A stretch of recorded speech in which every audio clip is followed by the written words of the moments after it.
Bom, o conteúdo aqui é intertextualidade.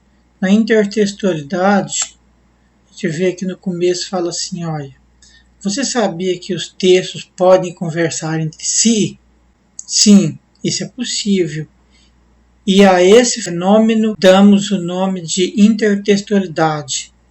Essa ocorrência pode ser implícita ou explícita, feita por meio de paródia ou por meio de paráfrase. O que esses variados tipos têm em comum? Todos eles resgatam referências nos chamados textos-fontes, que são aqueles textos considerados fundamentais em alguma cultura.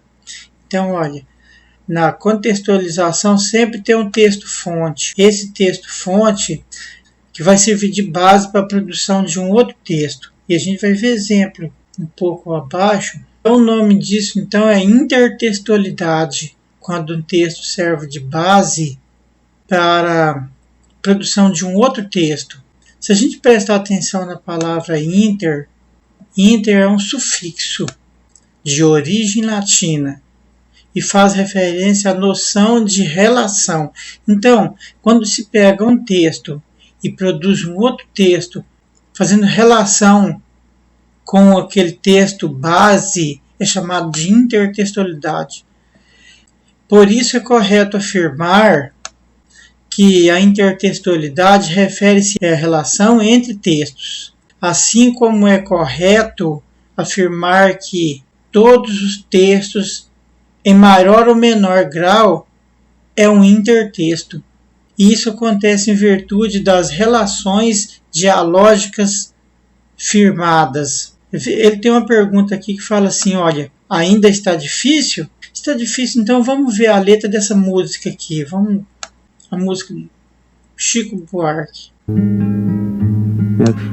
Ouça um bom conselho que eu lhe dou de graça. Inútil dormir que a dor não passa. Espere sentado, ou você se cansa. Está provado, quem espera nunca alcança. Venha, meu amigo, deixe esse regaço. Brinque com meu fogo, venha se queimar. Faça como eu digo, faça como eu faço. Haja duas vezes antes de pensar. Corro atrás do tempo, vim de não sei onde. Devagar é que não se vai longe. Eu semeio o vento na minha cidade. Vou pra rua e bebo a tempestade. Aqui ele vai só repetir mais duas vezes. Ele canta essa letra aqui 3 vezes nessa música. Então, se a gente prestar atenção aqui, nós vamos ver que essa música aqui que foi composta por Chico Buarque, você vai ver que tem alguma coisa de familiar nela. Notou alguma coisa familiar? Se você conhece os provérbios que tem aí da vida, você deve ter visto alguma coisa familiar. Deve ter sido sim a sua resposta.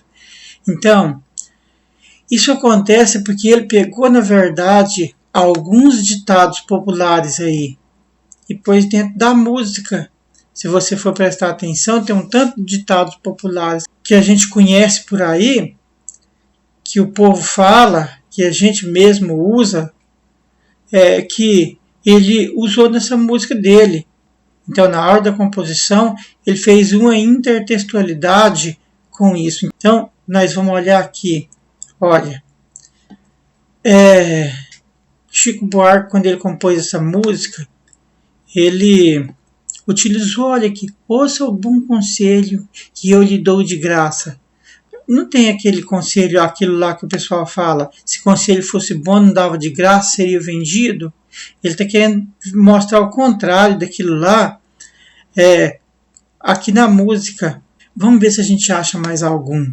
Esperar sentado, olha, espere sentado, ou você se cansa. Tem aquilo lá, vou esperar sentado, a pessoa vai demorar. Faça como eu digo, faça como eu faço. Olha, mais um ditado ele pôs aqui, faça como eu digo, faça como eu faço. Quer dizer, ele dá exemplo, então ele está falando o que ele faz e que o conselho dele é justamente o que ele faz, não é mesmo? Agora, haja 2 vezes antes de pensar. Aqui a gente sempre fala assim, ó, pense antes de agir. Ele está invertendo aqui também. Haja 2 vezes antes de pensar. Devagar é que não se vai longe. É o mesmo que a gente disse lá. Eu semeio o vento na cidade, vou para rua e bebo a tempestade. Esse ditado popular aqui fala assim, ó, que quem semeia vento colhe tempestade, não é mesmo? Então, se ele fala eu semeio vento na minha cidade, então, quando ele vai para a rua, o que ele tem que beber? É a tempestade mesmo, porque quem planta vento colhe tempestade. Então, ao ler a letra da música composta por... Você percebeu, então, o que tem de familiar com esses ditados populares. E aqui embaixo fala assim, ó, esse tipo de estratégia textual é muito comum na literatura brasileira, recorrente principalmente no gênero poema. Veja outros exemplos de intertextualidade. Então, essa intertextualidade é muito usada na literatura brasileira e a gente vai provar aqui com esse texto, A Canção do Exílio. Se vocês devem conhecer, que a gente já estudou lá no 7º ano, quem estava estudando comigo, a gente falou sobre Canção do Exílio, de Gonçalves Dias. Minha terra tem palmeiras, onde canta o sabiá, as aves que gorjeiam, não gorjeiam como lá. Nosso céu tem mais estrela, nossas várzeas têm mais flores, nossos bosques têm mais vida, nossa vida mais amores. Em cismar sozinha à noite, mais prazer encontro eu lá, minha terra tem palmeiras, onde canta o sabiá. Minha terra tem primores, que tais não encontro eu cá, em cismar sozinho à noite, mais prazer encontro eu lá. Minha terra tem palmeiras, onde canta o sabiá. Não permita, Deus, que eu morra, sem que eu volte para lá, sem que desfrute os primores, que não encontro por cá, sem que ainda aviste as palmeiras, onde canta o sabiá. Então essa é a Canção do Exílio. E a gente vai ver que aqui tem essa canção, é Canto de Regresso à Pátria, de Oswald de Andrade. Minha terra tem palmares, onde gorjeia o mar, os passarinhos daqui não cantam como os de lá. Minha terra tem mais rosas e quase que mais amores. Minha terra tem mais ouro, minha terra tem mais terra, ouro, terra e rosas.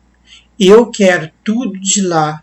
Não permita, Deus, que eu morra sem que volte para lá. Você vai falar assim, não, esse texto foi copiado dali, é porque ele conhece aquele texto, ele escreveu esse. É claro, quando ele foi fazer esse texto, ele fez de propósito, parecido, tirado alguma coisa de lá, porque a gente vê até o assunto é o mesmo, fala da mesma coisa, da vontade de regressar ao país de origem, que nesse caso aqui é o Brasil, não é mesmo? Então, a Canção do Exílio se serviu como fonte para se escrever esse texto. Olha o que está escrito nesse parágrafo. Está escrito assim, no exemplo acima, o texto fonte é o poema de Gonçalves Dias, um dos principais representantes da primeira fase do romantismo brasileiro.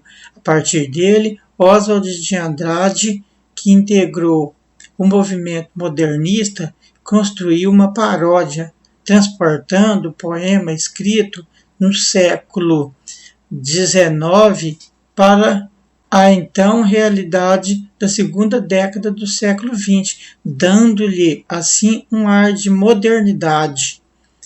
Então você pode ver que ali, olha, você percebeu ali a intertextualidade. Oswald de Andrade usou o texto Canção do Exílio como base para produzir um texto lá no outro século, não é mesmo? Isso pode acontecer com textos variados, tá? Isso pode acontecer com outros gêneros. Isso pode acontecer em letra de música, poema, prosa e até mesmo os textos publicitários. Ó. Pode acontecer uma intertextualidade. O leitor habilidoso, ele percebe bem isso daí. Na hora que ele vai ler, a gente quando tem conhecimento e tem experiência de leitura, logo a gente se lembra de algum texto que a gente já viu que é parecido com aquele. Ou então a gente lembra, mas a gente não sabe de onde que veio isso daí. Se a gente não lembra de imediato, logo a gente lembra de um texto que saiu aquele lá. Ou então a gente lembra que a gente já viu em algum lugar, mas não se sabe direito onde a gente veio. Mas a gente se lembra que saiu de algum lugar. Isso significa que a interpretação de texto não depende apenas de conhecimento de código, nossa língua portuguesa, mas também da relação de intertextualidade que influenciam de maneira decisiva o processo de compreensão, produção e de produção de texto. Então, olha, você vai pensando que você sabendo ler, balbuciar algumas palavras, você vai saber interpretar texto, vai ser difícil. Para você interpretar, você tem que ter intertextualidade, você tem que ter conhecimento, você tem que ter experiências, não é mesmo? Não basta conhecer apenas o código da língua portuguesa, mas você tem que saber qual a relação que os textos têm, não é mesmo? Uma coisa ajuda a outra aí. Então é isso, gente. Isto é intertextualidade. Muito obrigado e tchau.